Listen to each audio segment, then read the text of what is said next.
If you had blocked someone on Snapchat due to some issue or any problems, but now you want to unblock them, then this video is for you. And today in this video, we'll be guiding you on how to unblock someone on Snapchat account. First, open the Snapchat app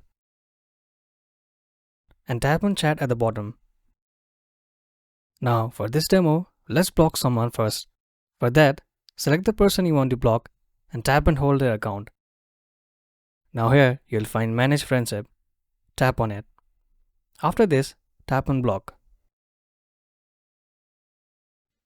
Now the person is blocked. To unblock the person you just blocked, tap on the profile at the top and tap on the settings icon at the top right corner. After this, scroll down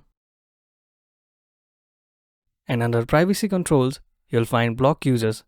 Tap on it. Here you'll find the person whom you blocked. And to unblock it, just tap on the cross icon. And here, tap Yes. And simply following this step, you've now unblocked the person you just blocked. And that's it. And now you can add them back as a friend to reconnect and send snap and chat with them. That's it. And that's how you can easily unblock someone on Snapchat. Thank you for watching. If you find this video helpful, please don't forget to give it a thumbs up and subscribe to our channel for more.